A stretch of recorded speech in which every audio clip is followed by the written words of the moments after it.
దేవుని పరిశుద్ధ నామమునకు మహిమ కలుగును గాక. ఆమేన్. ఈ యొక్క కొడుకు విచ్చేసిన దేవుని బిడ్డలందరికీ యేసయ్య శుభప్రదమైన నామమున వందనాలు, దైవాశీస్సులు కలుగును గాక. మరి మాట్లాడడానికి ఎవరి నోట కూడా మాట రావడం లేదు. ఎందుకంటే మాట్లాడితే ఊరికేనే దుఃఖం వచ్చేస్తాం.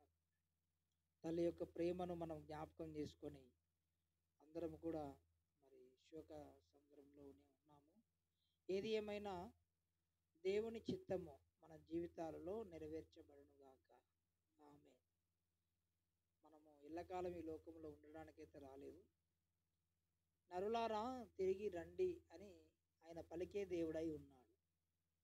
ఆయన పిలిచినప్పుడు మనకు ఎంతమంది పిల్లలున్నా, ఎంత మంచి భార్య ఉన్నా, ఎంత మంచి భర్త ఉన్నా, ఎంత మంచి బంధువులు, రక్త సంబంధికులు, స్నేహితులు, మనకెన్ని డబ్బులు, మరి పలుకుబడిలు, జ్ఞానము ఎన్ని ఉన్నా కూడా ఆయన పిలిచిన రోజు అవన్నీ ఏది కూడా మనలను ఆపనుగాక ఆపదు. ఆయన పిలవగానే చిత్తము ప్రభువా వస్తున్నానని వెళ్ళవలసిందే. ఎందుకు ఇలా చేసావారంటే ఇది కొంతకాలము మానవులకు కలిగేటువంటి ఒక గాయం. ఇది తల్లి ఆనందమ్మ గారు మన మధ్యలో లేదు అంటూ ఆమెను జ్ఞాపకం చేసుకుంటుండే హృదయంలో ఒక రకమైన మరి గాయము, నొప్పి, బాధను మనం అందరము అనుభవిస్తున్నాం. మరి ఈ బాధ నజరేయుడైన యేసయ్య విషయంలో కూడా తండ్రి అయిన దేవుడు అనుభవించాడు. తన సొంత కుమారుణ్ణి మన కొరకు ఈ లోకానికి పంపించిన దేవుడు. హల్లెలూయా. కనుక మన వాళ్ళు ఎవరైనా అమెరికాలో సెటిల్ అయిపోయారనుకోండి, లేకపోతే ఇంగ్లాండ్లోనో మంచి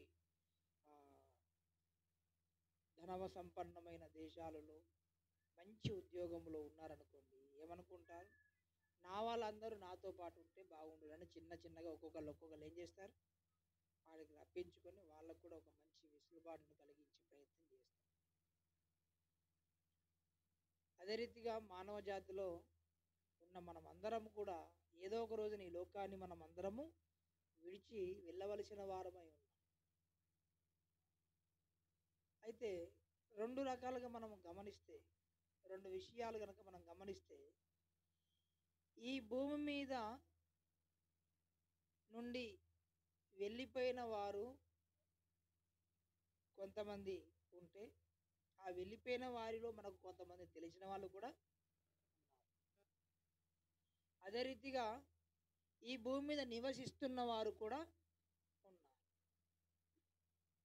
మనకంటే ముందు వెళ్ళిపోయిన వారు, మనతో పాటు ఇక్కడ నివాసం ఉంటున్నవారు. ఇప్పుడు రెండు జన సమూహాలు మనకు కనబడుతున్నాయి. ఈ రెండు జన సమూహాలలో సరే మనతో ఉన్న వారి కొరకు మనం ఏదో ఒక రోజున మనము కలుస్తాము, లేకపోతే వెళ్తాము, అవకాశాన్ని బట్టి మనము మాట్లాడతాము, ఫోన్ చేస్తాము, సిగ్నల్స్ లేకపోతే కనీసం వెళ్ళి పలకరించైనా వస్తాము. కానీ మరణం అనే ఎడబాటు కలిగిందనుకోండి, ఈ లోకంలో ఉన్న టెక్నాలజీని ఏది ఉపయోగించినా కూడా వాళ్ళతో మాట్లాడడానికి సాధ్యమవుతుందా? సాధ్యం కాదు. పోనీ మరి వాళ్ళు మాట్లాడగలుగుతారా లేదా?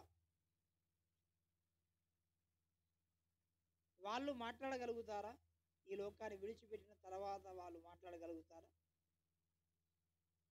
అంటే పరిశుద్ధ బైబిల్ గ్రంథము మరణించిన వారిని గురించి ఏమని చెబుతుందో ఒకసారి మనము ఆలోచన చేద్దాం. హెబ్రీయులకు రాసిన పత్రిక 11వ అధ్యాయము 4వ వచనం నుండి మనము కొన్ని వాక్యాలు చదువుకుందాం.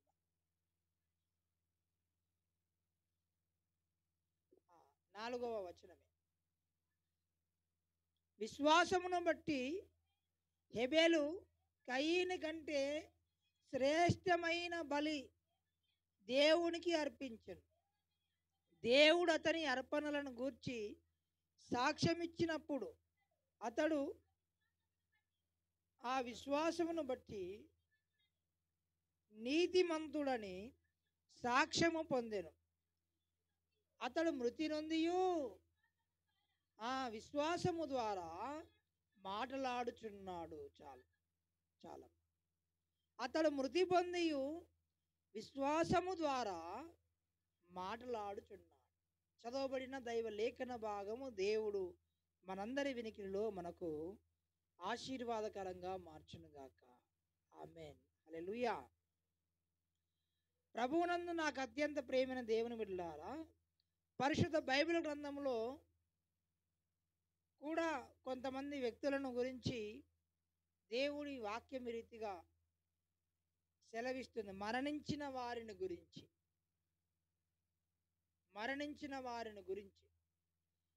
దేవుడు మొట్టమొదట ఈ భూమి మీద ఆదాము అనబడిన ఒక మనిషిని మట్టిలో నుండి తయారు చేశాడు.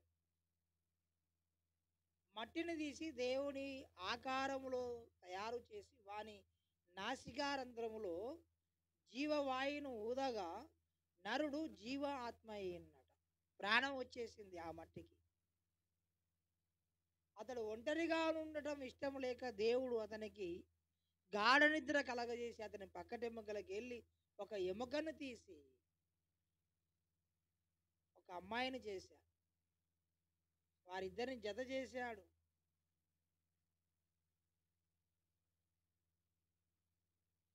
మీరు ఈ భూమిని ఏలండి అని చెప్పేసి తర్వాత ఈ భూమిని నింపండి అని వారిని ఆశీర్వదించాడు. కాకపోతే ఒక కండిషన్ పెట్టాడు దేవుడు. ఇదిగో నేను మిమ్మల్ని సృష్టించాను, నేను మీ సృష్టికర్తను, నేను ఒక ఆజ్ఞను మీకు ఇస్తున్నాను. నేను వద్దు అన్నటువంటి ఈ వృక్ష ఫలములను మీరు తినకూడదు అని చెప్పాడు. చాలా కాలము అలానే ఉన్నారు. కొద్ది కాలము తర్వాత సాతానుడు మొదట హవ్వను శోధించాడు. హవ్వమ్మ, ఏంటి ఈ చెట్ల ఫలములలో ఏదైనా తినవద్దని చెప్పాడా దేవుడు అని అంటే, అవునవును. ఇంటి ఏమవుతుందట, అది తినుదినమున నిశ్చయముగా మీరు చతురనేను అని అన్నాడు అని అంటే, అపవాది దానికి క్వైట్ ఆపోజిట్లో మీరు చావనే చావరు, పైగా మీరు దేవతల వలె ఉందురు. రెండు వాగ్దానాలు అపవాది చేశాడు. ఒకటి చావరు అని చెప్పాడు. రెండవది ఎట్లా ఉంటారట, చదవండి అన్నమాట. ఆదికాండము 2వ అధ్యాయము, ఆదికాండము 3వ అధ్యాయము 2వ వచనం. అందుకు స్త్రీ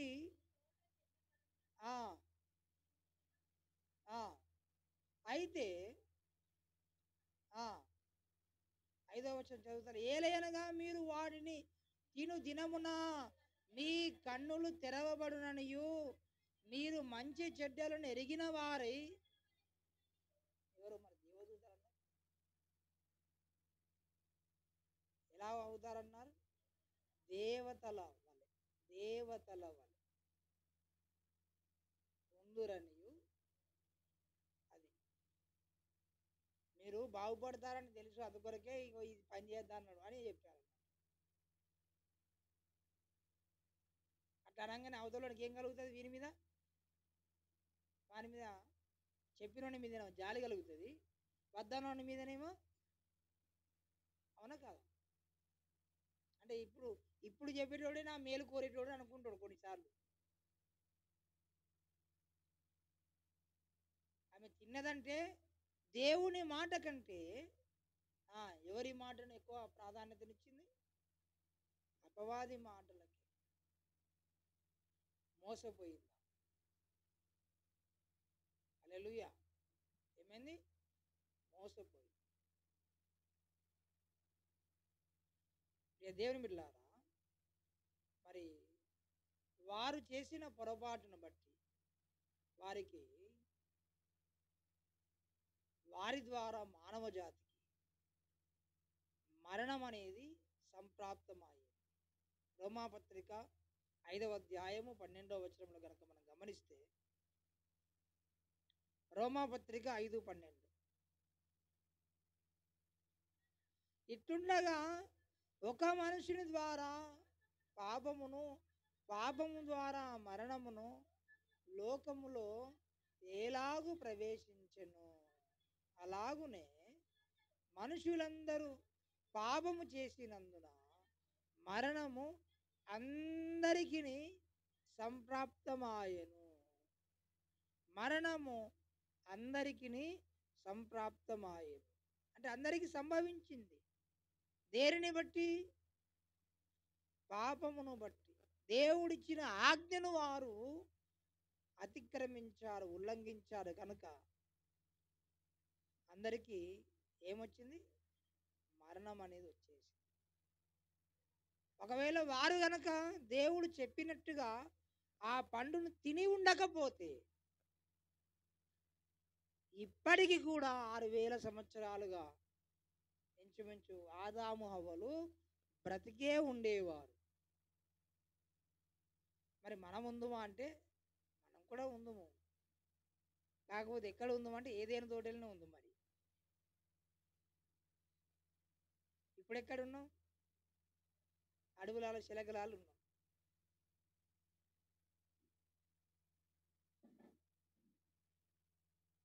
హల్లెలూయా! ప్రియ దేవుని బిడ్డలారా, మరణం అనేది కాస్త గాయము కలిగించే పని. మరి వాళ్ళు చచ్చిపోయారంటే చక్కదనంగా చచ్చిపోయారు. ఆదాము చనిపోయాడు, హవ్వ కూడా చనిపోయింది. వారు చనిపోక మునుపు వాళ్లకు కుమారులు కుమార్తెలు కలిగారు. వారికి మొట్టమొదటిగా పుట్టిన కుమారుని పేరే కయీన్. ఏం పేరు? కయీన్.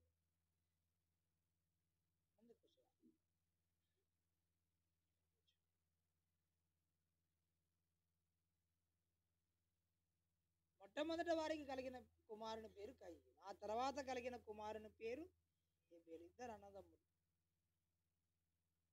మొత్తానికైతే దేవుడు వద్దన్న పని చేశారు కనుక దేవుడు ఏం చేశాడు? వాళ్ళను అందులో నుంచి, ఏదైనా తోటల నుంచి బయటికి వెళ్ళగొట్టేశాడు. ఎక్కడ వీరు జీవవృక్ష ఫలము తింటారు అని. వెళ్ళగొట్టిన తర్వాతనే వీళ్ళకు పిల్లలు కలిగారు. ఆ పిల్లలు మొదటి వాడు కయ్యను, రెండో వాడు హేబెలు. ఇక వీళ్ళకు చిన్న చిన్నగా మాటలు నేర్చుకుంటాను. ఇక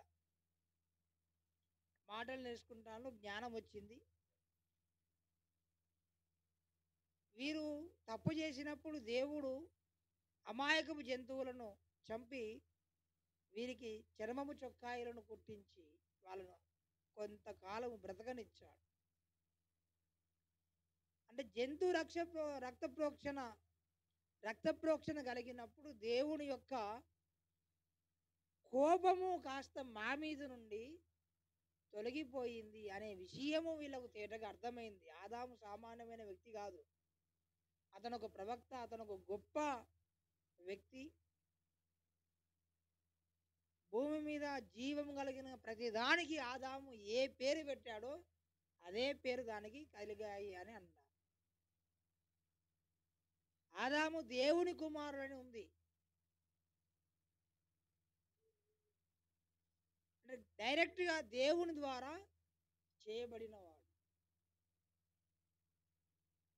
మరి తమ పిల్లలకు దేవుని గురించి కొన్ని విషయాలు మాట్లాడి ఉంటారా? ఉండరా? ఉండే ఉంటారు. కానీ ఒకడేమో విన్నాడు, ఒకడేమో వినలేదు. విననాయన ఎవరు అంటే కయీను వినలేదు దేవుని మాట. ఎప్పుడు కూడా అందరూ వింటారని అనుకోవద్దు. విననోళ్ళు కూడా ఉంటారు. వినకపోగా స్వంత నిర్ణయము మీద, స్వంత చిత్తము మీద ఆధారపడడం నేర్చుకున్నాడు కయ్యూను. దైవ చిత్తం అదంతా కాదు, నా వెసులుబాటు, నా ఇష్టము మేరకు నేను ఏదో చేస్తా అన్నట్టుగా తయారైంది అతని వ్యవహారం. హేబెలేమో గొర్రెల కాపరిగా ఉన్నాడు, కయ్యూను పంట సేద్యము చేయువాడు. ఇద్దరు ఒక దినమున దేవునికి బలి అర్పణ ఇవ్వడానికి, అతనేమో ధాన్యములను పట్టుకొచ్చాడు, ఇతడేమో గొర్రె పిల్లను పట్టుకొస్తే దేవుడు ఎవరి అర్పణను అంగీకరించాడు? హేబెలు అర్పణను అంగీకరించాడు, కయ్యూను అర్పణను తృణీకరించాడు. కయ్యూను అర్పణను దేవుడు తృణీకరిస్తే నీకు కోపము ఎవరి మీద ఉండాలి? నీకు నీ మెంటల్ సౌండ్ కరెక్ట్గా ఉంటే, నీ బలి అర్పణ ఎవరు నిరాకరించారో వారి మీద నీకు ఉండాలి. ఎందుకు నాకు నిరాకరించావని ఆయన అడగాలి నువ్వు. కానీ ఆహా నాది అంగీకరించలేదు, నా తమ్ముంది అంగీకరిస్తావు, చూడు వాడిని ఏం చేస్తున్నావు అని చెప్పి పొలములు అతడి మీద పడి ఏం చేశాడు? చంపివేశాడు. భూమి మీద మొట్టమొదటి నరహత్య అది. అతని రక్తము ఒలికిపోతుంది ఇలా భూమి మీద. ఆ రక్తమట మాట్లాడుతుందట. ఆ రక్తము ఏం చేసిందట? మాట్లాడుతుంది. దయచేసి ఆదికాండము 4వ అధ్యాయము 9 నుంచి చదవండి. 8 నుంచి చదవండి. కయ్యూను తన తమ్ముడైన హేబెలుతో మాట్లాడెను. వారు పొలములో ఉన్నప్పుడు కయ్యూను తన తమ్ముడైన హేబెలు మీద పడి అతన్ని చంపెను. యెహోవా నీ తమ్ముడైన హేబెలు ఎక్కడ ఉన్నాడని కయ్యూను అడగగా అతడు నేను ఎరగను, నా తమ్మునికి నేను కావలి వాడనా అనెను. అప్పుడు ఆయన నీవు చేయు పని ఏమిటి? నీ తమ్ముని రక్తము యొక్క స్వరము నేలలో నుండి నాకు మొరపెట్టుచున్నది. కావున నీ తమ్ముని రక్తమును నీ చేతిలో నుండి పుచ్చుకొనుటకు నోరు తెరిచిన ఈ నేల మీద ఉండకుండా నీవు శపింపబడిన వాడవు. అసలు ఎంత వేదన పడుతూ చనిపోయాడో హేబెలు. ఆ రక్తములో ఏముంటుందట? ప్రాణం ఉన్నది. రక్తములో ఏముంది? ప్రాణం ఉంది. రక్తం అంతా పోతుంది అనుకోండి, రక్తం పోనీ పోనీ అని అంటారు. ఎందుకు పోతే పోనీ రాదు, ఇంకా 4 బత్తాలు ఎక్కిద్దాం అని అనరు. ఇప్పుడైతే దీన్ని ఒకవేళ దీన్ని తయారు చేసే అవకాశం ఉంటే దీన్ని కూడా కల్తీ చేసేటోళ్ళే. ఈ దేశ అంటే మన ఈ ప్రపంచంలో ఉన్నటువంటి మేధావులు ఇది తయారు చేయడానికి అవకాశం లేదు కనుకనే ఎవరికైనా రక్తం కావాలంటే ఇంకొక వ్యక్తిలో నుండే ఇవ్వాలి తప్ప ఇంకా ఎక్కడున్నో నీకు ల్యాబొరేటరీలో రక్తము తయారు చెయ్యలేరు. అందుకొరకు రక్తదానం చెయ్యండి అని కొంతమంది ప్రోత్సహిస్తాను. మీలో కొంతమంది రక్తదానం చేసిన వారు కూడా ఉండొచ్చు. ప్రియ దేవుని బిడ్డలారా, రక్తములో ప్రాణం ఉంది. తన తమ్ముడైన హేబెలు రక్తము, కయ్యూను యొక్క తమ్ముడైన హేబెలు రక్తము నేల మీద వెళ్ళి మొరపెడుతుందట. దేవుని బిడ్డలారా, సరే చనిపోయాడు, ఇక రక్తమంతా ఒడిగిపోయింది, చనిపోయాడు. చనిపోయిన తర్వాత మానవులు తమ దేహమును విడిచి ఎక్కడికి వెళతారు? దేవుని యొద్ద నివసించుటకు వెళతారు. ఈ లోకము మనకు శాశ్వతమైనది కాదు. చాలామంది ఈ రంగుల ప్రపంచము, ఈ ఆస్తులు, అంతస్తులు, ఐశ్వర్యాలు, భూములు, జాగలు, ఈ ఐహిక సుఖాలు, విచారాలు ఇవే శాశ్వతమని భ్రమపడుతున్నారు. వీటి కొరకు ప్రాణాలు కూడా తీసుకుంటున్నారు. ఇది ఎంత విచిత్రమైన విషయమో ఆలోచన చేయాలి. మన ముత్తాతలు లేరు, తాతలు లేరు, కన్నవాళ్ళు లేరు, మన తోబుట్టువులు లేరు, ఇంకా కొంతమందికి అయితే పిల్లలు కూడా లేరు. ఏమయ్యారంటే వాళ్ళ సమయం వచ్చేసింది, వెళ్ళిపోయారు. అందరూ వెళ్ళిపోతున్నారు. నేను శాశ్వతంగా ఈ భూమి మీద ఉంట కావచ్చు అనుకుంటున్నాను చాలా మంది. మనం కూడా వెళ్ళిపోతామండి. ఎల్లకాలం ఈ భూమి మీద ఉండడానికి రాలేదు. అయితే వెళ్ళక మునుపు మనం తెలుసుకోవలసిన సత్యము ఉన్నది. అది తెలుసుకోకుండా గనక మనం ఈ లోకాన్ని విడిచి వెళితే మాత్రము మనకు నష్టమే కలుగుతుంది.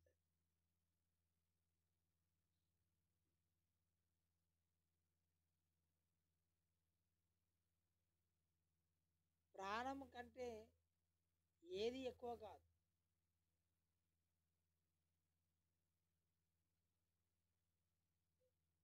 ఒకడు బాగా డబ్బు సంపాదించుకున్నాడు.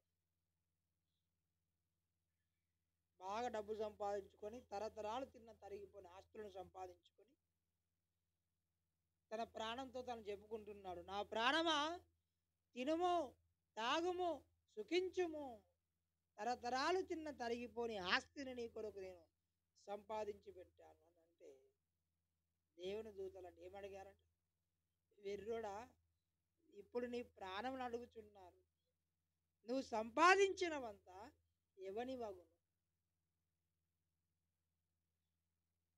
బంగారంతో తయారు చేసుకున్న టాయిలెట్ బేషన్లు, బంగారంతో తయారు చేసుకున్న చెప్పులు, బంగారంతో తాపడం వేసుకున్న అంగీలు ఎవని వశమైనవి?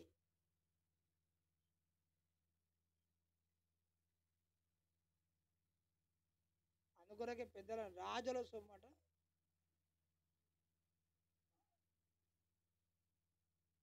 సామ్రాజ్యకాంక్షతో, ఐశ్వర్యకాంక్షతో ఒక దేశం మీదకి ఒక దేశం, ఒక ప్రాంతం మీదకి ఇంకొక ప్రాంతము, రాజ్యము మీద రాజ్యములు దాడులు చేసుకోవడము, అధికారం కొరకు, ఉనికిని కాపాడుకోవడం కొరకు ప్రాణాలు తీసుకున్నారు. చాలా విచిత్రమైన విషయం. దేవుని గ్రంథం సెలవిస్తుంది, నీవు శాశ్వతము కాదు. హల్లెలూయా. తాత్కాలికం.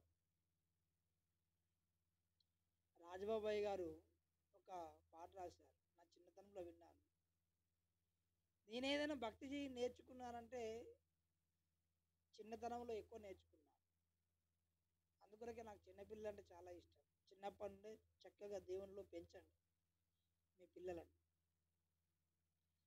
రాలిపోదువో నీవు, కూలిపోదువో, తెలియదురా నీకు ఏ గడియో. రాలిపోదువో నీవు, కూలిపోదువో, తెలియదురా నీకు ఏ గడియో. పువ్వురాలు విధముగా రాలిపోదువో,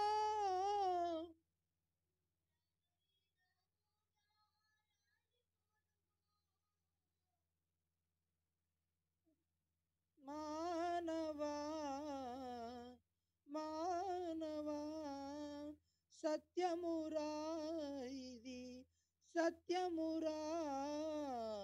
రాలిపోదువో నీవు, కూలిపోదువో, తెలియదురా నీ.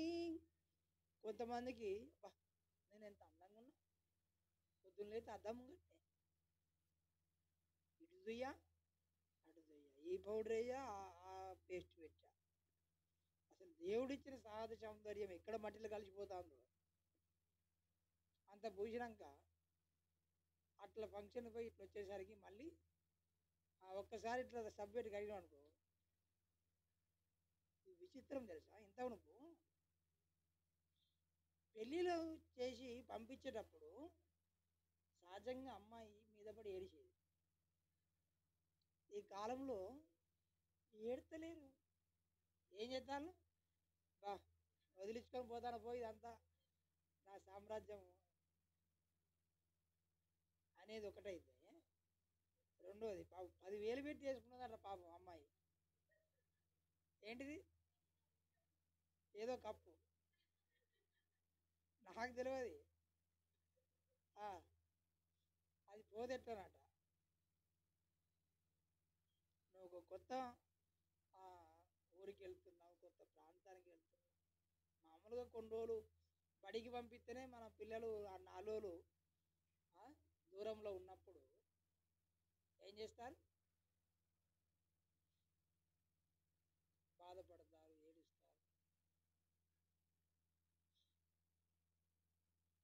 దేవుని బిడ్డలారా, ఏదో ఒక రోజున మనం ఈ లోకాన్ని విడిచి వెళ్ళవలసిన వారు. హేబేలు రక్తము మొరపెడుతున్నాడు. సరే, చనిపోయాడు, రక్తం అంత ఒలికిపోయి ఇక్కడ కొన్ని వేల సంవత్సరాల తర్వాత పరిశుద్ధాత్మ దేవుడు ఏమని అంటున్నాడంటే, హెబ్రీయులకు రాసిన పత్రిక 11వ అధ్యాయము 4వ వచనములో, విశ్వాసమును బట్టి హేబేలు కయీను కంటే శ్రేష్టమైన దేవునికి అర్పించెను.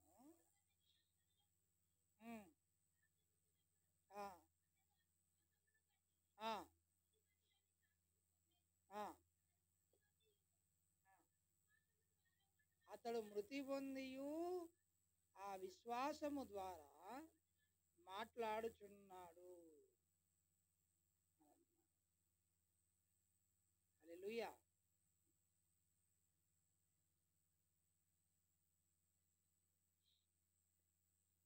మృతి పొందిన తర్వాత మాట్లాడడం ఉంటుందా? ఇక నీ కొడుకు వచ్చిందిలే మాట్లాడు, నీ కోడలు వచ్చింది, లేకపోతే నీ బిడ్డ వచ్చింది, నీ అక్క వచ్చింది, చెల్లి వచ్చింది, మృతి పొందిన తర్వాత మాట్లాడదా? చాలా మందికి తెలియని విషయం ఏంటంటే, ఈ లోకంలో మృతి పొందడంతోనే ఇక పులి స్టాప్ అనుకుంటున్నారు.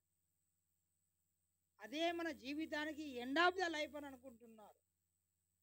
అప్పులు బాగా అయినాయి, చల్ ఈ అవమానాలు ఇవన్నీ తట్టుకోలే. కానీ చాలా మంది ఏం చేస్తున్నారు?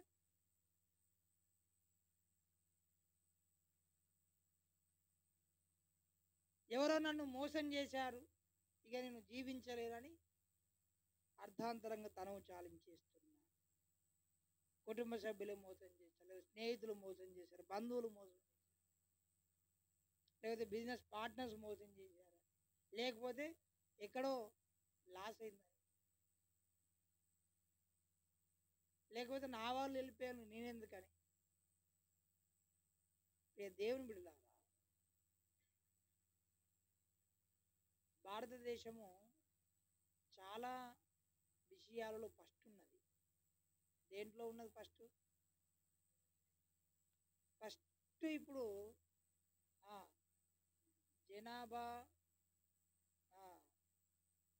జనాభా విషయంలో ప్రపంచముతో పోటీ పడి ప్రొడక్షన్ అందిస్తున్నారు. ఏ మాత్రము కొదవలేదు. అసలు ఒకప్పుడు చైనా ఉండే, ఇప్పుడు చైనా వాణి తలదన్నే రీతిగా భారతదేశ జనాభా పెరిగిపోయింది. నిజంగా ఇప్పుడు విదేశాలలో చాలామంది వెళ్ళి స్థిరపడిపోయారు మన భారతీయులు. అందరు కనుక భారతదేశంలోనే ఉండి ఉంటే ఇప్పుడు పుట్టేవాళ్ళు ఉన్నవాళ్ళు చాలా పరిస్థితి ఘోరంగా ఉంటుంది. సరే, ఏది ఏమైనా ఈ మధ్యకాలంలో ఒక రిపోర్ట్ ఏంటంటే, చాలామంది అర్ధాంతరంగా తనువు చాలించే విషయాలలో కూడా మన దేశము ఫస్ట్ ర్యాంకులో ఉన్నదంట. అంటే ఆత్మహత్యలలో చాలా బాధాకరమైన విషయం. నేను చెప్తున్నాను, నీకు ఏ సమస్య అయినా ఉండనీగాక ప్రతి సమస్యకు పరిష్కారం ఉంటుంది. హల్లెలూయా. పరిష్కారం లేని సమస్య లేదు. దేవుడు నీకు ఆయుష్కాలం ఇచ్చినంత వరకు నీవు అవమానాలనే భరించు, లేకపోతే నిందలే భరించు, రోగమే భరించు, దుఃఖమే భరించు, ఏదైనా భరించు. దేవుడు నీకు అవకాశం ఇచ్చినంత వరకు ఈ లోకంలో జీవించాల్సిందే. ఎందుకంటే నీవు నీ సొత్తు కాదు.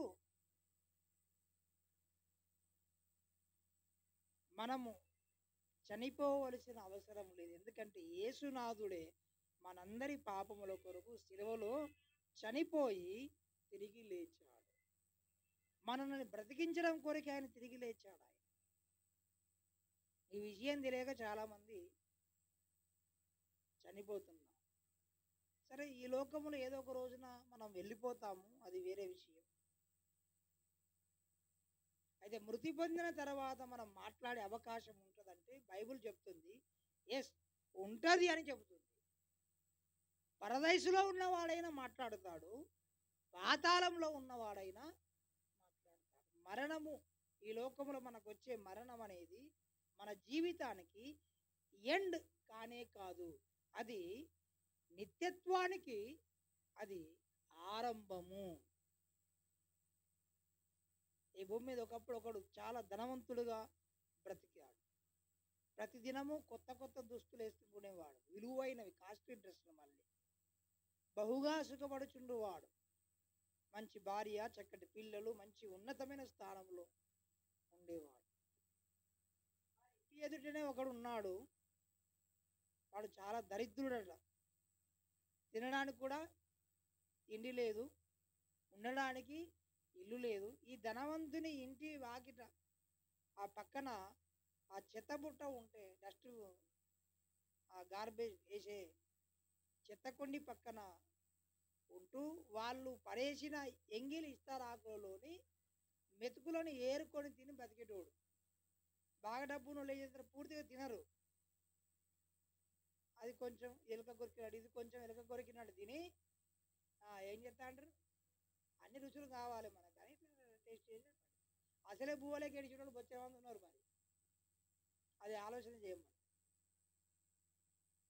నేను అప్పటికే అంటున్నా, ఎప్పుడు చెప్తాను, నాకన్నా ఆకలి అయితే అడిగి మరీ నేను చేపించుకొని తింటాను. నేను చెప్పినంతనే భోజనం వేయాలని చెప్తాను. ఎందుకంటే మీరు ప్రేమతో ఎక్కువ వేసినా నేను తినలేను.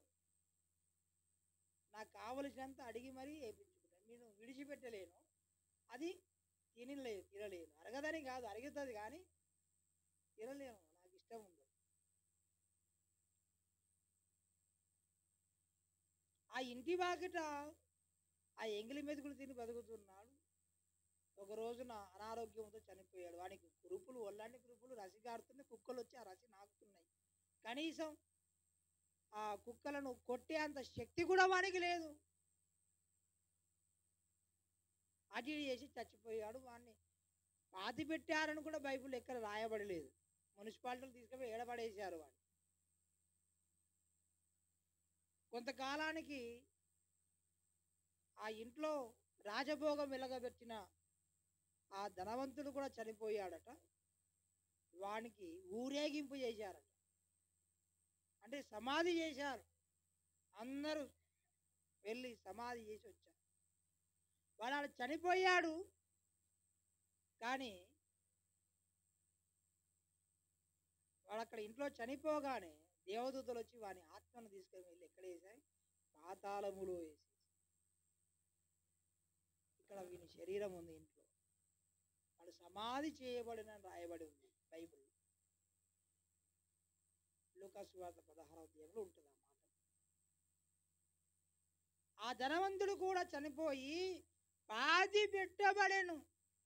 అప్పుడు అతడు పాతాళములో బాధపడచ్చు కన్నులెత్తి దూరము నుండి అబ్రహామును అతని రొమ్ముననున్న లాజరును చూచి, అది చనిపోయిన వాడు ఎవరు, ధనవంతుడే.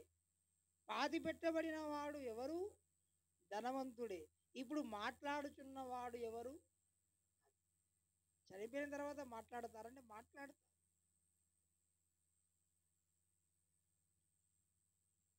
చనిపోయిన తర్వాత అసలు జీవం ఉన్నది.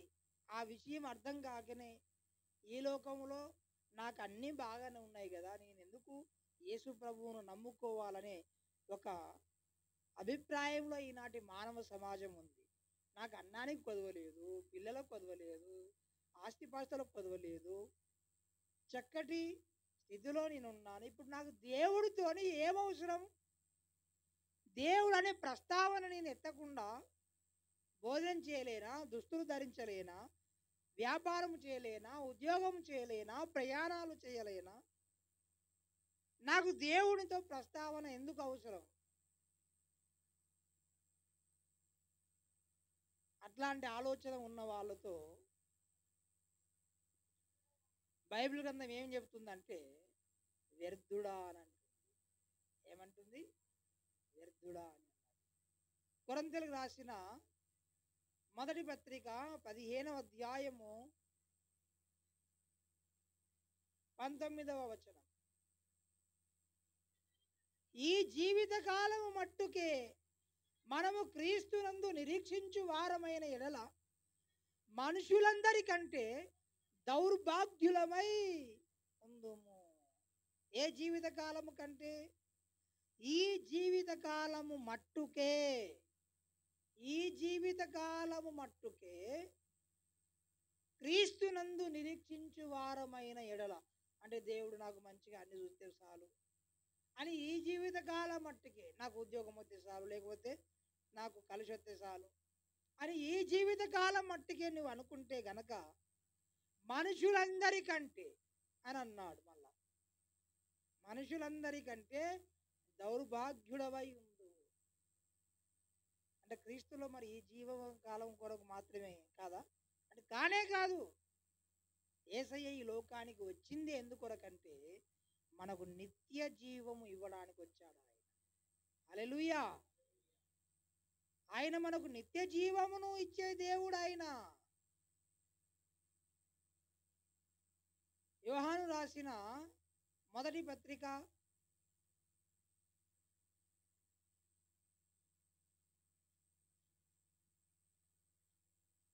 5వ అధ్యాయము 20వ వచనం చదవండి. మనము దేవుని కుమారుడైన అమ్మ 20వ వచనం, మనము సత్యవంతుడైన వారిని ఎరగవలనని దేవుని కుమారుడు వచ్చి మనకు వివేకం అనుగ్రహించి ఉన్నాడని ఎరుగుదుము. మనము దేవుని కుమారుడైన యేసుక్రీస్తు నందున్న వారమై సత్యవంతుని యందున్నాము. ఆయనే నిజమైన దేవుడును నిత్య జీవమునై ఉన్నాడు. నిన్న క్రిస్మస్ సందర్భంగా మనం చెప్పుకున్న సందేశం ఏమిటి? నిజమైన వెలుగు ఉండెను అని అన్నా.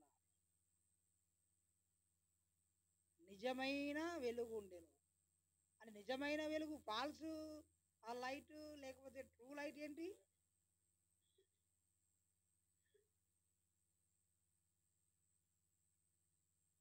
అలానే సాతానుడు కూడా దేవుడు వెలుగై ఉన్నాడని, నిజమైన వెలుగై ఉన్నాడని అంటున్నాడంటే అర్థం ఏంటంటే అపవాది కూడా ఎట్లా నటిస్తాను? వాడు వెలుగు వలె నటిస్తున్నాడు.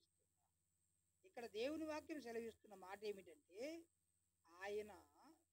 ఆయనే నిజమైన దేవుడును నిత్య జీవమునై ఉన్నాడు.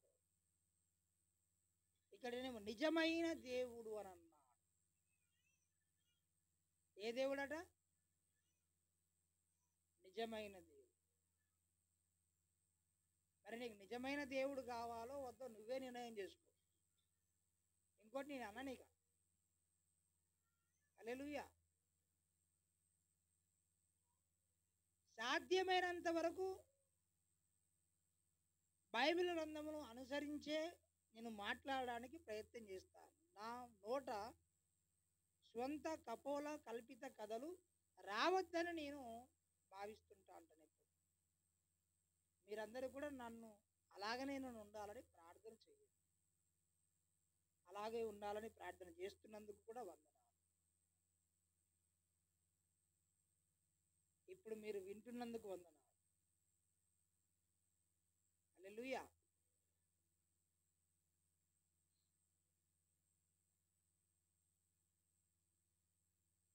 ధనవంతుడు చనిపోయాడు కానీ మాట్లాడుతున్నాడు. అబ్రహాము కూడా మరి చనిపోయాడు కానీ అబ్రహాము కూడా మాట్లాడుతున్నాడు ధనవంతుడు.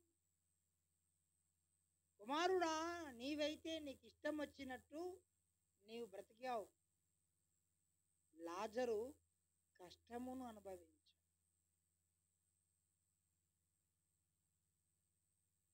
దేవుని వాక్యం ఏం చెప్తుంది? నీ ఇష్టానుసారంగా మన ఇష్టానుసారంగా మనం బ్రతకవద్దు. నాకు ఇట్లా అనిపించింది, నేను ఇట్లా ఉండాలనుకున్నా. అసలు నువ్వు యేసయ్యను నమ్ముకున్న తర్వాత నీ ఇష్టానికి ఫుల్ స్టాప్ పెట్టాలి. నేను ఎట్లా ఉండటం నీకు ఇష్టము గది చెప్పమని అడగాలి దేవుణ్ణి. హల్లెలూయా. దేవుడు నీకు పిల్లలను ఇచ్చాడు, ఈ పిల్లలను నేను ఏ రీతిగా పెంచడం నీకు ఇష్టము గది చెప్పు నాయన అని అడగాలి. దేవుడు నీకు కుటుంబ వ్యవస్థను ఇచ్చాడు, ఈ కుటుంబాన్ని ఏ రీతిగా కట్టుకోవడం నీకు ఇష్టమో చెప్పమని దేవుని అడగాలి. దేవుడు నీకు సంఘమునిచ్చాడు, నీకు ఇచ్చిన సంఘమును ఏ రీతిగా పెంచితే దేవుడు ఇష్టపడతాడో దేవుని అడిగి తెలుసుకోవాలి. అది అంతే తప్ప నాకు ఇట్లా అనిపించింది, మన సొంత ఇష్టాలను దేవునికి పులమాయించదు ఎప్పుడు కూడా. హల్లెలూయా.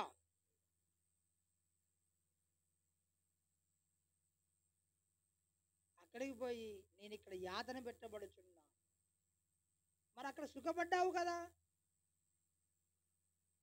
అంటే అదే శాశ్వతం అనుకున్నానయ్యా.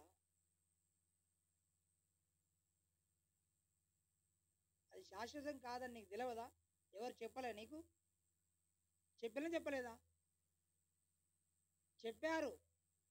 చెప్పారని ఎటు తెలుసు నీకు అని అంటే, ఈ లాజరును నీటి చుక్క నాలుక మీద తన చిరికిన వేలుతో నీటి చుక్క అయినాయేమని చెప్పి బతిమలాడుకున్నాడు అబ్రాహాముతో. ఇటు వాళ్ళు అటు వాళ్ళు ఇటు రాజాలకు ఉన్నట్టు పోజాలకు ఉన్నట్లు అగాధం ఉన్నది అన్న. సరే, నా సంగతి అయిపోయింది, కానీ నాది ఇక్కడే బ్రతుకు అనేది తేలిపోయింది. అయితే భూమి మీద నాకు ఎంతమంది సహోదరులు ఉన్నారట? 5 సహోదరులు ఉన్నారు. వారును ఈ వేదనకరమైన స్థలములోనికి రాకుండున్నట్లు వారికి సాక్ష్యం ఇచ్చుటకై నా తండ్రి ఇంటికి వానిని పంపుమని చెప్పాడు. ఏమని మొరపెడుతున్నాడు తెలుసా? వారును ఈ వేదనకరమైన స్థలమునకు రాకుండున్నట్లు నా తండ్రి ఇంటికి వానిని పంపమని. అసలు ఈ ధనవంతునికి వేడుకోలు అనే మాట ఉన్నది ఆయన ఎప్పుడైనా భూమి మీద ఉన్నప్పుడు? అంత కమాండింగే, ఆర్డర్ చేయడమే. ఏ రోజు కాస్త బతిమలాడు తగ్గించుకొని మాట్లాడు ఉండకపోవచ్చు, కానీ అక్కడ పాతాళములో యాతన పెట్టబడచ్చు. ఏమంటున్నాడు? అయ్యా దండం పెడుతున్నాయి. వేడుకోవడం అంటే ఎట్లా వేడుకుంటారు? బతిమలాడతాం, బతిమలాడుతా అంటాం, గదవ పట్టుకుంటాం, అయ్యా దండం పెడతాం, మాట్లాడుతా అంటాం, నీ కాలముక్త బాధ్యత అంటాం. ఏదో ఏం చేస్తాం మనం? వేడుకుంటా అంటాం. కొన్నిసార్లు మామూలుగా చెప్తే వినకపోతే వేడుకుంటానైనా వింటాం అని వీడు వేడుకున్నా అవకాశం లేదు. అక్కడికి కూడా మేము వీరిని పంపలేము, అక్కడికి కూడా ఈయన వెళ్ళడానికి అవకాశం లేదు. భూమి మీద మోషేయు ప్రవక్తలను ఉన్నారు, వాళ్ళ మాట వినాల్సిందని అన్నాడు. అంటే దేవుని పక్షముగా మాట్లాడుతున్న వారు భూమి మీద ఉన్నారు. అవును, వీడిని ఎందుకు పంపాలని అడిగిండు అబ్రహాము. అంటే మృతులలో నుండి ఒకడు వెళితే వాళ్ళు మారు మనసు పొందుదురని చెప్పాను. అంటే వీనికి తెలుసు మారు మనసు అనేది పొందాలన్న సంగతి తెలుసు, కానీ పొందరాదురా మరి మారు మనసు అని అంటే నాకెందుకు అని అనుకొని ఉండొచ్చు. నా వెనక ఎంత ఉన్నది తెలుసా? నాతో ఎంతమంది ఉన్నారు తెలుసా? ఆ వెనక ఉన్నది ఆపలేదు, వీనికి ఉన్నాయన్ని కూడా ఏది కూడా ఆపలేదు. నీ కులమని, నీ బలగము ఏది కూడా నిన్ను పాతాళ వశము కాకుండా ఆపలేదు. నిన్ను కాపాడడానికి దేవుడే ఈ భూమి మీదకి నరావతారిగా దిగి వచ్చాడు. అది హల్లెలూయా. ఆయన మాట వినండి, సరిపోదు.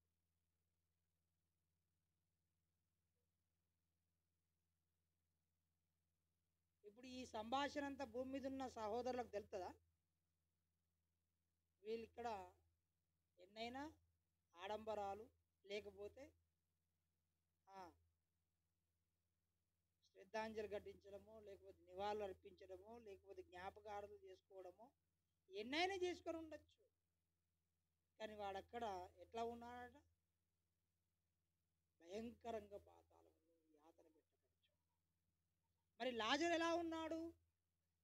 ఒక చంటి పాప తల్లి ఒడిలో వెచ్చగా ఏ రీతిగా ఉంటుంది, అబ్రహాము రొమ్మున అంత కమ్మగా, వెచ్చదనంగా, చక్కగా ఉండిపోయాడు. హల్లెలూయా. ఇదే శాశ్వతమని ఎప్పుడు అనుకోకండి. ఏమో తెలియదు, ఏమో తెలియదు. మామూలుగా శ్మశాన వాటికల్లో సమాధులు కట్టిన తర్వాత శిలాఫలకాలు అనేటివి మనం గమనిస్తూ ఉంటాం. ఫలానా పేరు కలిగిన వారు ఈ రోజున చనిపోయారు, ఈ రోజున పుట్టారు, ఈ రోజున చనిపోయారు. ఇంకా కొంతమంది అభిమానులు అయితే వాళ్ళ యొక్క ఆ స్మృతులను కూడా అందులో రాసుకుంటారు. ఒక సమాధుల తోటకు వెళితే అక్కడ శిలాఫలకం మీద ఒక ప్రత్యేకమైన మాట రాయబడి ఉన్నది. అది చూసి షాక్ తిన్నాడు. ఏమని ఉన్నదంటే, ఇవాళ నేను చనిపోయానని చూడడానికి వచ్చావు కదా, రేపు నీవు కూడా రావాల్సి ఉంటుంది. చనిపోయిన మన వారు మన మధ్యలో లేకపోయినా విశ్వాసముతో వారు మాట్లాడుచున్నారు. విశ్వాసముతో ఆలోచన చేయాలి. అదృశ్యమైనవి కూడా నీకు కనబడుతుంది. హల్లెలూయా.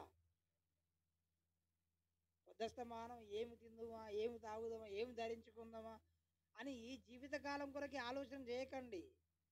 దేవుడు ఈ భూమి మీదకి ఎందుకు నన్ను పంపించాడు, నేను ఎలా జీవించాలి, తర్వాత నేనేం చేయాలి, అసలు దేవుని చిత్తంలో నేను ఏమై ఉన్నాను అనేది మనము గ్రహించకుండా ఈ లోకాన్ని విడిచి వెళితే మాత్రము అది మనకు లాభము కాదు, మనకు నష్టమే. పౌలు గారు అన్నారు, నా మట్టుకైతే బ్రతుకుట క్రీస్తే, చావైతే నాకు లాభము అని అన్నాడు. ఫిలిప్పీయులకు రాసిన పత్రిక 1వ అధ్యాయం 21వ వచనములో. నా మట్టుకైతే బ్రతుకుట క్రీస్తే, చావైతే లాభము. చావైతే నాకు లాభమని ఎవరు అనుకోరు, మాకు నష్టమే అని అనుకుంటారు. సరే, మనుషులకు బహుబంధాలు ఉంటాయి. భార్య, భర్త, తల్లి, పిల్లలు, తండ్రి, అన్న, తమ్ముడు, అక్క, చెల్లె అని మానవునికి బహుబంధాలు ఉంటాయి కనుక నష్టమని అనుకోవచ్చు. కానీ చిన్న అల్పజీవులైనా పెద్ద మృగాలైనా మరణము తన దగ్గరికి వచ్చే ప్రయత్నం చేసినప్పుడు అవి తప్పించుకునే అవకాశము ఉంటుంది. ఒక ఈగను చంపడానికి ప్రయత్నం చేయండి, అది నేను నీడ పడకముందే రివ్వున ఎగిరిపోతుంది. ఎందుకు మరి అదెందుకు చావాలని అనుకోవట్లేదు అంటే, చావైతే నాకు నష్టము అని అనుకుంటుంది. కానీ భక్తుడు ఏమిటి విచిత్రంగా మాట్లాడుతున్నాడు, నా మట్టుకైతే బ్రతుకుట క్రీస్తే, చావైతే నాకు లాభం అని అన్నాడు. అంటే చావు అందరికీ లాభము కాదు. ఎవరైతే ప్రభువునందు విశ్వాసం ఉంచి ఆయన మాటలు చొప్పున జీవిస్తున్నారో వారికి మరణము లాభమే. హల్లెలూయా. ఇక్కడ మనం వారు లేరని బాధపడవచ్చు. నేను కూడా ఇంట్లోకి అడుగు పెట్టగానే చాలా దుఃఖం వేసింది. మీరు కొంతమంది గమనించి ఉండొచ్చు. నేను ఎంత ప్రయత్నం చేసినా నాకు కన్నీరు ఆగటం లేదు. ఎందుకంటే అమ్మ యొక్క జ్ఞాపకాలు నాకు ఆ రీతిగా ఉన్నాయి. నాకే అట్లా ఉన్నాయంటే మరి అనునిత్యము ఆమెను కంటికి రెప్పలాగా మీరు కాపాడుకొని ఉన్న మీరు ఎంత బాధను మరి మీ గుండెల్లో దాచుకొని ఉన్నారో నేను గ్రహించగలను. హల్లెలూయా. ప్రియమైన అమ్మ మన దగ్గర లేదు. ఎక్కడుంది? దేవుని సన్నిధిలో ఉంది, దేవుని యొద్ద ఉంది, భక్తుల సహవాసంలో ఉంది. మనమేమో ఈ భూలోకంలో ఉన్న భక్తుల సహవాసంలో ఉన్నాం. అమ్మనేమో పరలోకంలో ఉన్న పరదేశంలో ఉన్న భక్తుల సహవాసంలో ఉండింది. అంతే తేడా, స్థలమే మార్పు. మృతి పొందిన మన వారు కూడా మాట్లాడుతున్నారు. కొన్నిసార్లు మనము ఆలోచన చేస్తే గనక మనకు నిజము అనేది అర్థమవుతుంది. అన్ని నేను కనబడితేనే నమ్ముతా అంటే కుదరదు. అన్నీ నువ్వు చేతులతో త్రాకి కళ్ళతో చూస్తేనే నేను నిజమని నమ్ముతానంటే నీ అంత మూర్ఖుడు ఎవరు లేరు. ఎవరైనా మనల్ని మెదలు లేనోడా అన్నాడు అనుకో, నాకెందుకు లేదు మెదడు అని అంటావా లేదా? పిచ్చోని అన్నాను ఏమంటారు? తాగిపోతాను అదే సీసా పట్టుకొని నీకు ఇసేస్తానంటాడు.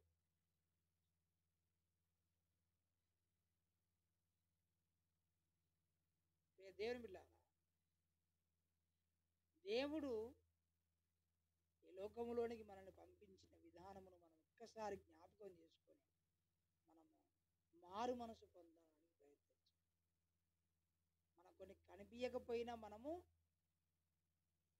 నమ్మాలి. అమ్మ ఇప్పుడు మనకు కనిపించడం లేదు, కానీ దేవుని గ్రంథం చెప్తుంది, నా యందు విశ్వాసం ఉంచి చనిపోయిన వారిని నేను తిరిగి లేపుతాను అనే నిరీక్షణ దేవుడు మనకిచ్చాడు. తెస్సలోనికీయులకు రాసిన మొదటి పత్రిక 4వ అధ్యాయం 13వ వచనంలో దేవుని వాక్యము ఈ రీతిగా సెలవిస్తుంది, సహోదరులారా, నిరీక్షణ లేని ఇతరుల వలె మీరు దుఃఖపడకుండా నిమిత్తము నిద్రించుచున్న వారిని గూర్చి మీకు తెలియకుండుట మాకు ఇష్టము లేదు. యేసు మృతి పొంది తిరిగి లేచనని మనము నమ్మినేలా అదే ప్రకారము యేసునందు నిద్రించిన వారిని దేవుడు ఆయనతో కూడా వెంటబెట్టుకొని వచ్చును.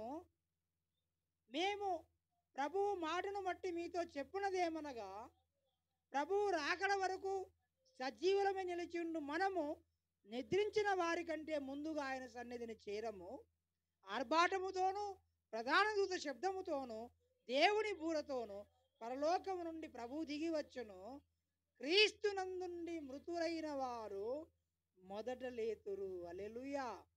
ఆ మీదట సజీవులమై నిలిచి ఉండు మనము వారితో కూడా ఏకముగా ప్రభువును ఎదుర్కొనుటకు ఆకాశ మండలమునకు మేఘముల మీద కొనిపోబడదుము.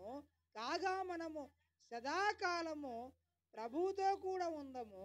కాబట్టి మీరు ఈ మాటల చేత ఒకరినొకడు ఆదరించుకోండి. హల్లెలూయా. ఏం చేయాలి? ఏ మాటల ద్వారా? మనం ఒకరినొకరు ఆదరించుకోవాలి, ఒకరినొకరము బలపరుచుకోవాలి, ఒకరినొకరము ఓదార్చుకోవాలి. అంతే తప్ప ఒకరినొకరు అవమానించుకోవద్దు, బలహీనపరుచుకోవద్దు.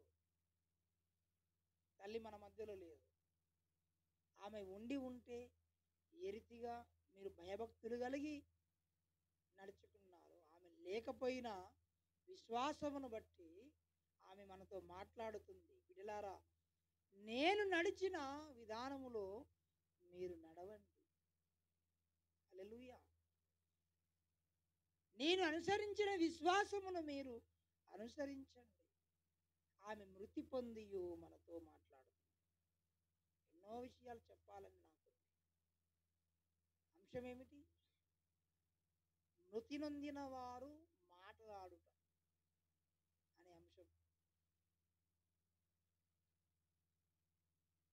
ఇశ్రాయేలీయుల రాజ్యంలో మొదటి రాజు ఎవరు? సౌలు. ఆ సౌలు రాజుగా ఉండుటకు దేవుని చేత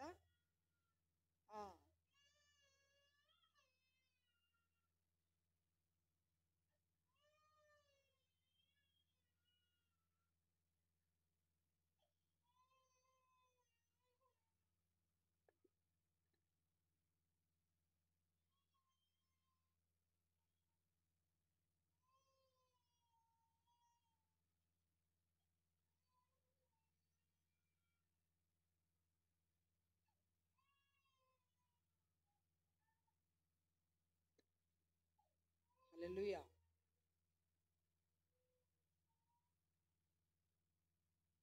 చిన్నపిల్లలు కామన్గా ఏడుస్తారు, ఎవరు కంగారు పడకండి, కాకపోతే కొంచెం ఓపిక ఉండాలి. హల్లెలూయా.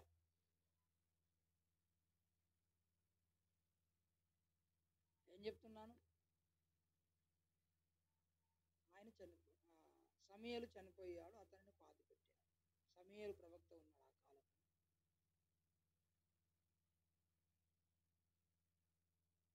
దేవుడు వద్దన్న పని చేశాడు సౌలు. దేవుడు ఇతన్ని దూరం పెట్టాడు. ఎవరిని? సౌలు. అరే నేను రాజును కదా, నన్ను దూరం పెడతా అంటే రాజు అయితే ఏంది, బంట అయితే ఏంది? దేవుని మాట వినకపోతే దేవుడు ఎవరినైనా దూరం పెట్టేస్తాడు. పిచ్చోడు అయిపోతున్నాడు సౌలు. ఎందుకో తెలుసా? దేవుడు మాట్లాడడం లేదు సౌలుతో. దేవుడు కనబడడం లేదు, ఆయన మాట్లాడడం లేదు. దేవుడు నీతో మాట్లాడకపోతే నువ్వు ఎలా జీవిస్తావు? సమూయేలు ఉంటే, దేవుని సేవకుడు ఉంటే మాకు ఇది మంచి ఇది చెడని చెప్పేవాడు. ఒకప్పుడు చెప్తే మేము వినలేదు, కానీ ఇప్పుడు ఆయన వచ్చి చెప్తే బాగుండని అనుకున్నాడు. కానీ సమూయేలు కూడా అప్పటికే చనిపోయాడు. ఏం చేయాలి మరి? కర్ణ పిశాచము కలిగిన ఆత్మ కలిగిన వారిని ఎవరైనా పట్టుకరండి అని అన్నాడు. అంటే కర్ణ పిశాచము కలిగిన ఆత్మ అంటే మీకు ఐడియా ఉండాలి ఇప్పటికే. ఎవరు?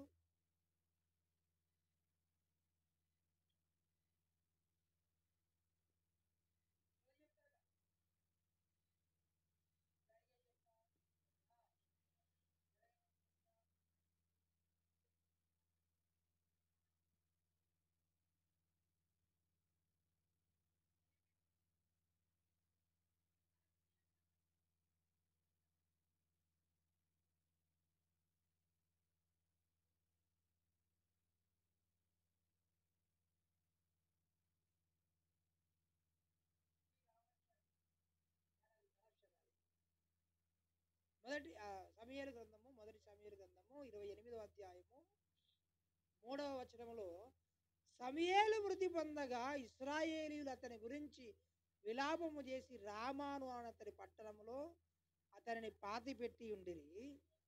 మరియు సౌలు కర్ణ పిశాచము గల వారిని, చిల్లంగి వారిని దేశములో నుండి వెళ్ళగొట్టి ఉండెను.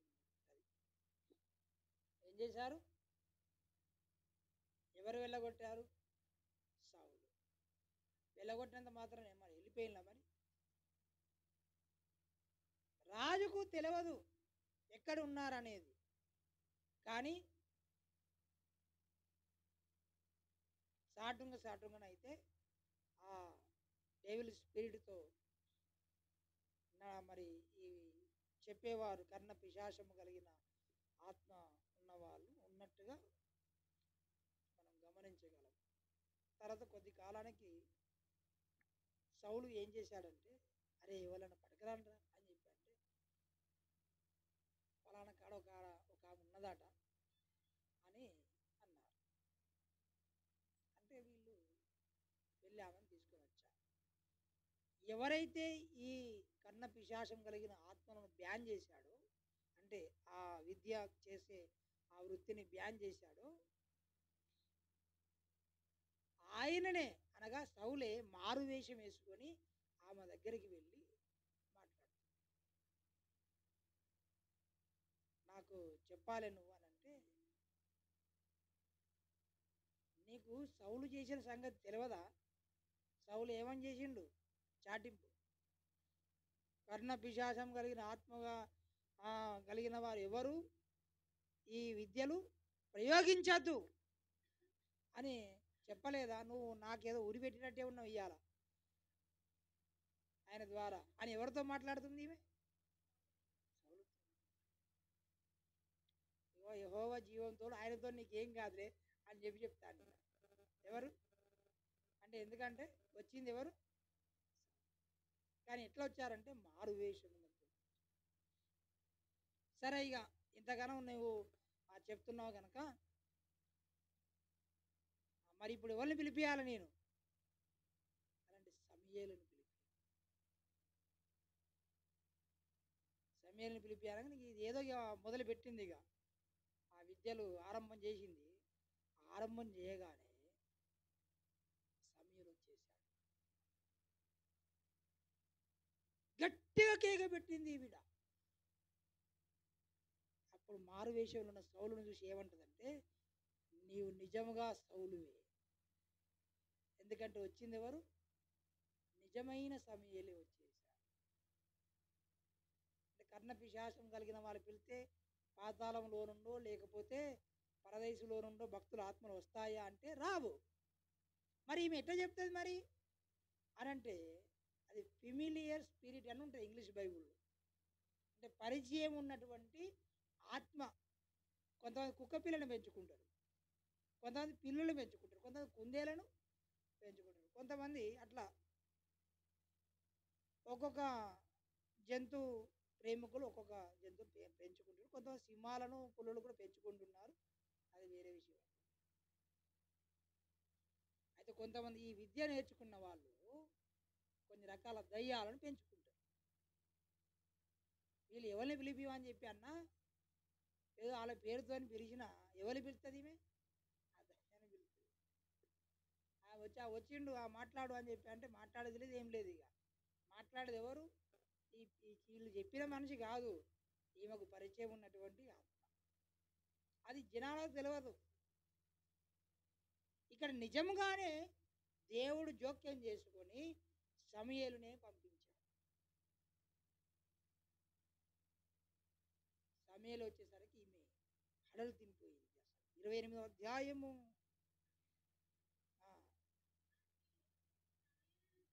ఆ స్త్రీ సమూయేలును చూచి బిగ్గరగా కేక వేసి, నీవు సౌలువే, నీవు నన్ను ఎందుకు మోసపుచ్చితివని సౌలుతో చెప్పగా, రాజు నీవు భయపడవద్దు, నీకు ఏమి కనబడినదని ఆమెను అడగగా, ఆమె దేవతలలో ఒకడు భూమిలో నుండి పైకి వచ్చుట నేను చూచుచున్నానని. అందుకతడు ఏ రూపముగా ఉన్నాడని దానిని అడిగినందున, అది దుప్పటి కప్పుకొనిన ముసలివాడొకడు పైకి వచ్చుచున్నాడనగా, సౌలు అతడు సమూయేలు అని తెలుసుకొని సాగిలపడి నమస్కారము చేసెను. సమూయేలు, నన్ను పైకి రమ్మని నువ్వెందుకు తొందర పెట్టిద్దువని సౌలును అడగగా, సౌలు, నేను బహు శ్రమలో ఉన్నాను, ఫిలిష్తీయులు నా మీదికి యుద్ధమునకు రాగా దేవుడు నన్ను ఎడబాసి ప్రవక్తల ద్వారానైనను స్వప్నముల ద్వారానైనను నాకేమి సెలవీయక ఉన్నాడు. కాబట్టి నేను చేయవలసిన దానిని నాతో తెలియజెప్పుటకై నిన్ను పిలిపించింది. నేనేమంటున్నానంటే, మరి భక్తులు బతికున్నప్పుడే నువ్వు ఎలా బ్రతకాలో చెబుతున్నారు కదా, అప్పుడు ఎందుకు వినమంటున్నాను. ఎందుకు పిలిపించాడట? నేను ఏం చేయాలో నాకు చెప్తామని నేను పిలిపించాను అని అంటే, మరి బతికున్నప్పుడే చెప్పినట్టు విన్నాడా? మరి అమాలేకుల మీదకి యుద్ధానికి వెళ్ళి సమస్తమును నువ్వు నాశనం చేసి రావాలని అంటే కొన్ని పట్టుకొని వచ్చాడు. ఎందుకంటే నీ దేవునికే బలిద్దామని. అప్పుడు అహంకారపూర్వకంగా మాట్లాడాడు. దేవుడు కోపం వచ్చి, బిడ్డ ఇంత పనికి వచ్చావు నువ్వు అని చెప్పేసి సౌలును తొలగించి సౌలుకు ప్రతిగా దావీదును రాజుగా చేసేసాడు. ఎప్పుడైతే యెహోవా ఆత్మ సౌలు మీద నుండి వెళ్ళిపోయిందో ఏమొచ్చి కూర్చున్నదిగా? దురాత్మ వచ్చి. అప్పుడు భక్తులను చూడంగానే ఇక సంపుదామని తిరుగుతున్నాడు దావీదు. దేవుని బిడ్డలారా, నేను ఏమి చెయ్యాలో నాకు చెబుతావని నేను నిన్ను పిలిపించాను.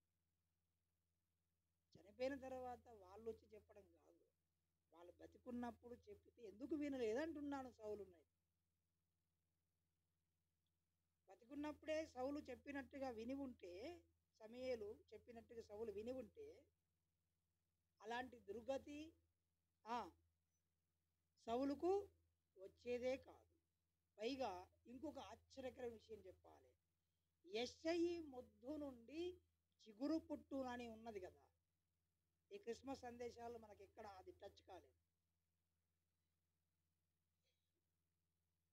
అసలు దేవుడు బెన్యామీను గోత్రములో పుట్టవలసిన వాడై ఉండే, కానీ ఆ అదృష్టాన్ని సౌలు పోగొట్టుకున్నందుకు ఆయన యూదా గోత్రములో పుట్టి ఆ ప్రవచనం నెరవేరింది. హల్లెలూయా. ఈ సౌలు బెన్యామీనుడే, అటు కొత్త నిబంధనలో మనకు కనబడుతున్న సౌలు కూడా బెన్యామీను.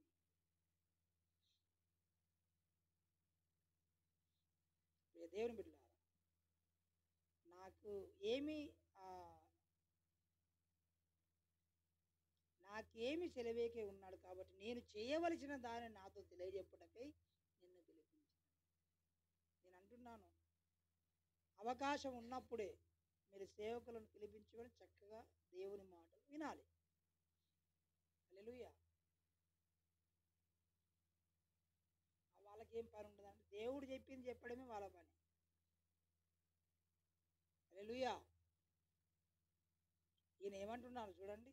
అందుకు సమూయేలు, యెహోవా నిన్ను ఎడబాసి నీకు పగవాడు కాగా నన్ను అడుగుట వలన ప్రయోజనమేమి? యెహోవా తన మాట చాలు చాలు. యెహోవా నిన్ను ఎడబాసి పగవాడు కాగా నువ్వు నన్ను ఎందుకు అడుగుతావు? నువ్వు ఎవరిని రిక్వెస్ట్ చేసుకోవాలను? దేవుణ్ణి అడుగు. నన్ను అడగడం, నేను చెప్పినప్పుడు వినలేదు దేవుని మాట. ఇప్పుడు నేను చెప్పినట్టు వినప్పుడు దేవుడు నిన్ను వదిలేసి వెళ్ళిపోయాడు. ఇప్పుడు దేవుడు మాట్లాడడం లేదు, ఏం చేయాలో నీకు తెలవట్లేదు కనుక ఇప్పుడు నువ్వు ఎవరితోనేది? నువ్వు మారు మనసు పొంది ఎవరితో పశ్చాత్తాపడాలి? దేవునితోనే మాట్లాడుకో. ఇక నా పని అయిపోయింది, నా టైం అయిపోయింది, నేను వెళ్ళిపోయాను అనేసి వెళ్ళిపోయాడు. అయితే దయగలిగిన దేవుడు సౌలును కూడా తన సన్నిధికి తీసుకొచ్చుకున్నాడు. కానీ విషయం ఏమిటంటే మృతి నొందిన వారు కూడా ఏం చేస్తున్నారు? విశ్వాసమును బట్టి మాట్లాడుతున్నారు. భక్తుల జీవితాలు మనకెంతో ఆదర్శం. హనోకు మాట్లాడుతున్నాడు విశ్వాసమును బట్టి, అబ్రహాము మాట్లాడుతున్నాడు విశ్వాసమును బట్టి. వాళ్ళు కూడా మనలాగా ఈ భూమి మీద బతికారు. వాళ్ళు కూడా పరలోకం చూడలే, నరకం చూడలే, పాతాళం చూడలే, కానీ విశ్వాసమును బట్టి అన్ని చూసి వచ్చారు. మళ్ళా అబ్రహాము గట వెండి బంగారములు కలిగి బహు ధనవంతుడై ఉన్నాడు, కానీ గుడారాలని బతికాడు. రాజభవంతులు కట్టుకోలేదు. రాజుగారి అబ్రహామును చూసి ఏమన్నాడంటే, నీవే మా మధ్య మహారాజు వలె ఉన్నావు కదా అని చెప్పాడు. ఒక రాజే కామెంట్ చేశాడు అబ్రహామును గురించి. అలాంటి అబ్రహాము ఎందుకు అలా కట్టుకోలేకపోయావనంటే, కట్టుకోవడానికి ఏమున్నది? ఎంత పెద్దది కట్టుకున్నా వదిలిపెట్టి వెళ్ళాల్సింది. ఎందుకంటే నా దేశము ఈ దేశము కాదు, మన పౌరస్థితి పరలోకమందు, అక్కడ నుండి ప్రభువును మనము కనుక్కోవడానికి వెళ్ళాము. హల్లెలూయా. అక్కడ నుండి దేవుడు వస్తున్నాడు. ఈ లోకంలో ఉన్న వాటి కొరకు ఎగిరితపడకండి, ఈ లోకంలో ఉన్న వాటి వైపు చూడకండి. ఇక్కడ అవమానాలు, నిందలు, శ్రమలు, దుఃఖములు, వేదనలు ఏదైనా ఉండని కాక నీకు వాటిని నిర్లక్ష్య పెట్టి దేవుని మీద, దేవుని మాట మీద విశ్వాసం ఉంచండి. తల్లి నడిచిన సత్య మార్గములో, భక్తి మార్గంలో, విశ్వాస మార్గములో మీరు నడవండి. అమ్మ ఇప్పుడు దేవుని సన్నిధిలో ఉంది, ఎవరూ బాధపడవలసిన అవసరం లేదు. తమ్ముడు వేణు చక్కటి సాక్ష్యం చెప్పాడు, చాలా సంతోషం. మరి అమ్మ మా మధ్యలో లేని లోటు మాకెంతో ఉంది, అయినా మరి అమ్మ చెప్పినట్టుగా మేము చక్కగా అందరము దేవునికి భయపడి మేము జీవిస్తామని మంచి మాట చెప్పారు. సరే, కొంతమంది చెప్పలేకపోయినా హృదయంలో ఉన్న భారమును బట్టి మీ అందరి హృదయాలలో కూడా అదే ఉంది. ఇక్కడున్న మనమందరము కూడా దేవుడు మనతో చెప్పుతున్న మాటలను బట్టి మనము జాగ్రత్తగా బ్రతుకుదాము. మనకంటే ముందు వెళ్ళిపోయిన భక్తులందరూ మనతో విశ్వాసమును బట్టి మాట్లాడుతున్న, మనకు విశ్వాస నేత్రాలు ఉంటే ఇవన్నీ మనకు కనబడతాయి. హల్లెలూయా. రండి ప్రార్థన చేసుకుందాం. ప్రార్థన చేద్దాం.